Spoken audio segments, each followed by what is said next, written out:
Hoje nós vamos meditar a respeito do caminho do Espírito, mas também a respeito do caminho dos Espíritos. Quando João pregava o arrependimento, ele dizia assim, no Evangelho de Lucas, no capítulo 3, no versículo 4.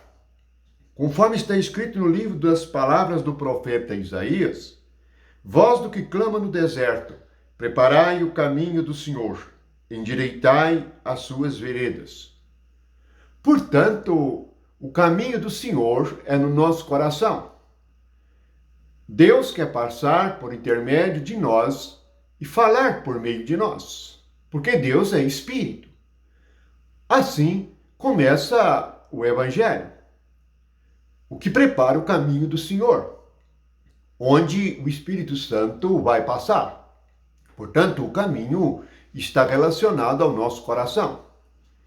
O caminho são pensamentos. Os pensamentos se tornam caminhos nos quais nós nos firmamos.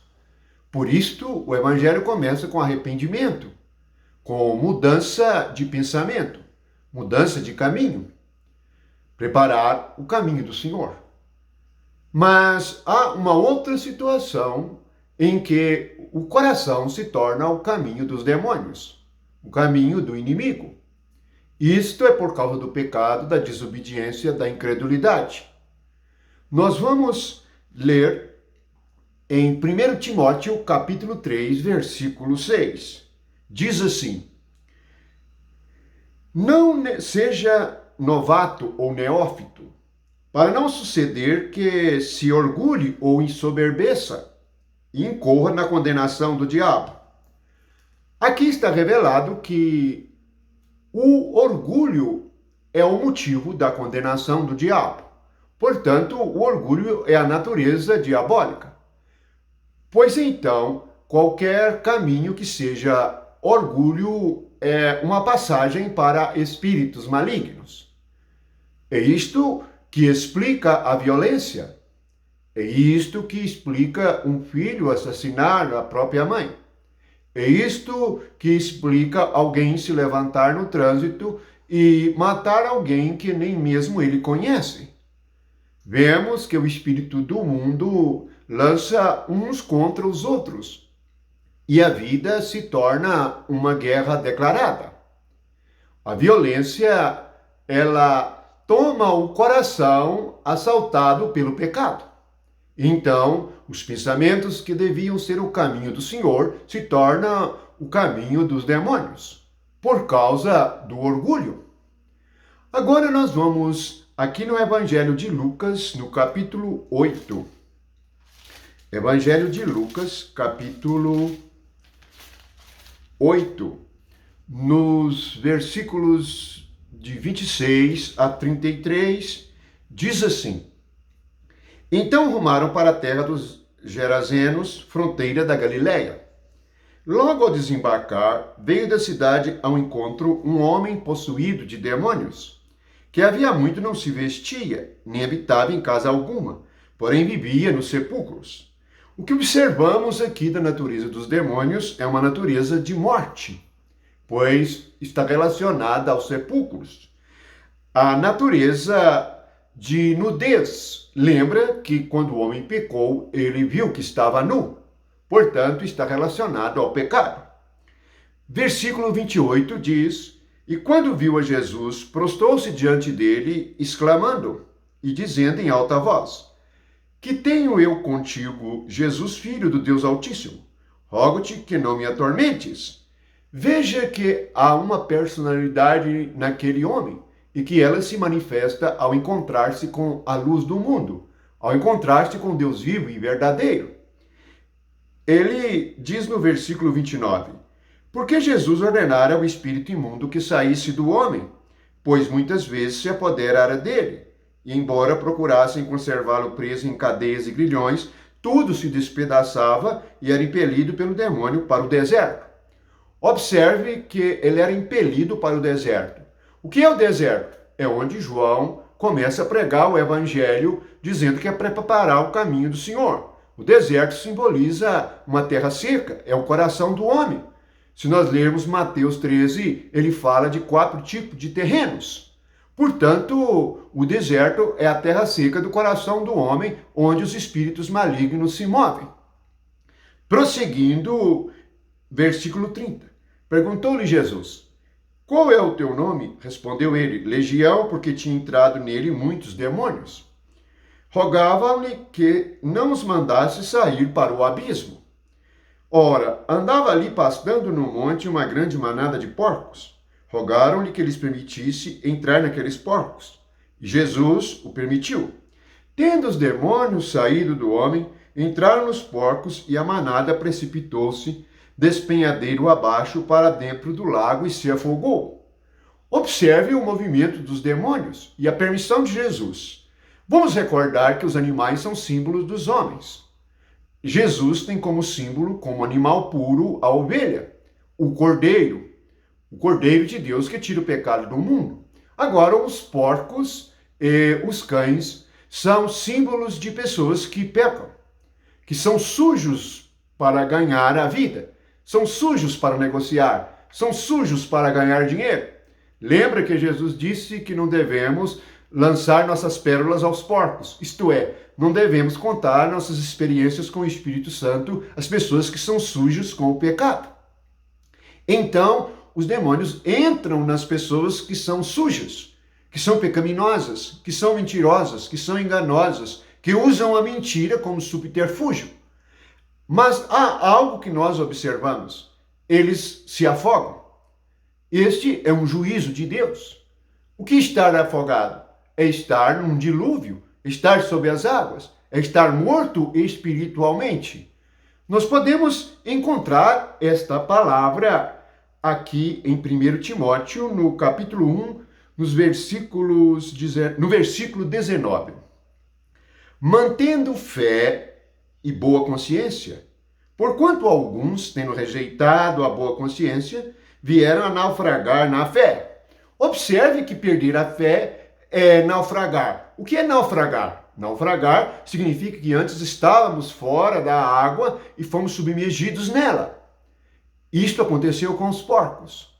Nós precisamos de compreender as coisas espirituais e entender o que acontece em nossa terra. Nossa terra é nosso coração. E os pensamentos que se movem através dela são espíritos. Há espíritos malignos que estão até mesmo ensinando em igrejas, ensinando através de homens cujos corações orgulhosos são caminhos para demônios. Vamos ler ainda na primeira carta a Timóteo, no capítulo 4, no versículo 1, dizendo assim: Ora, o Espírito afirma expressamente que, nos últimos tempos, alguns apostatarão da fé, por obedecerem a espíritos enganadores e a ensinos de demônios. Observe que há ensinos de demônios. Não diz diretamente que é através do homem, mas um demônio só pode ensinar através de um homem. Assim, um homem orgulhoso e religioso é como os judeus que não viam em Jesus o Messias e não percebiam o Espírito Santo agindo através dele. O coração deles estava endurecido por causa do pecado, então se tornava seco, duro, como o deserto. Não havia água, não havia Espírito Santo. Portanto, não podiam compreender, nem receber e aceitar a verdade. Por isso que o Evangelho começa com a pregação no deserto, dizendo: arrependei-vos, preparai o caminho do Senhor. O que é preparar o caminho do Senhor? É acertar os nossos pensamentos e nos voltarmos para o Deus único, vivo e verdadeiro. Mas ainda podemos encontrar em Lucas 11, no Evangelho de Lucas, capítulo 11, nós encontramos a seguinte passagem nos versículos 24, 25 e 26. Diz assim: Quando o espírito imundo sai do homem, anda por lugares áridos. Prestem atenção que o lugar onde ele anda é árido, é seco. E Procurando repouso e não achando, diz: voltarei para minha casa, donde saí. E tendo voltado, a encontra varrida e ornamentada. Então vai e leva consigo outros 7 espíritos piores do que ele, e entrando habitam ali. O último estado daquele homem se torna pior do que o primeiro. Bem, nota que o estado da alma do homem depende dos espíritos que ali habitam. A igreja, nós que recebemos o Espírito de Jesus Cristo e vivemos por meio dele, recebemos um Espírito puro, que é o Espírito chamado Espírito Santo. Por isso, nossas atitudes devem revelar o que há no nosso coração. O que anda em nossa terra agora é o Espírito Santo. Ele que anda em nosso caminho. Essa é a graça que temos por meio de nosso Senhor Jesus Cristo. Mas se um coração é árido, é duro e não recebe a voz da verdade, a palavra da verdade para ter a vida de Deus e se tornar como um Éden, ele se torna árido, se torna um deserto por onde os espíritos malignos se movem. Portanto, se nós meditarmos em todas estas palavras, percebemos que os espíritos saem e entram, eles andam, eles se movem, eles ensinam, eles trabalham, eles operam, eles enganam, espíritos enganadores. Quais são os crentes que hoje se importam com estas coisas? E, ouvindo a palavra, não prova os espíritos. João ensina em sua primeira carta que nós devemos provar os espíritos para ver se são de Deus. Hoje, qualquer pessoa que venha e fale de Jesus Cristo e que use as Escrituras é recebida como se fossem verdadeiras. E não são provadas pela sua doutrina, pelo seu ensinamento e pelo seu comportamento e sua vida. Jesus disse que conheceríamos a árvore pelos seus frutos. Assim, nós precisamos examinar e perceber à luz das Escrituras e por meio do Espírito Santo que em nós habita, por esta luz, o que são estes espíritos enganadores e essas doutrinas ensinadas pelos demônios. Assim, nós descobrimos o caminho do inimigo e assim podemos nos defender dele pela fé, pelo nome de nosso Senhor Jesus Cristo. Que a paz e o amor de Deus esteja com todos e que possamos ter os olhos do coração iluminados para vermos como Deus vê, para ouvirmos por meio do Espírito, porque agora o caminho do Senhor em nossos corações foi aberto pelo arrependimento e pelo recebimento da obra, da morte, do sepultamento e da ressurreição e entronização de nosso Senhor Jesus Cristo. Graças a Deus.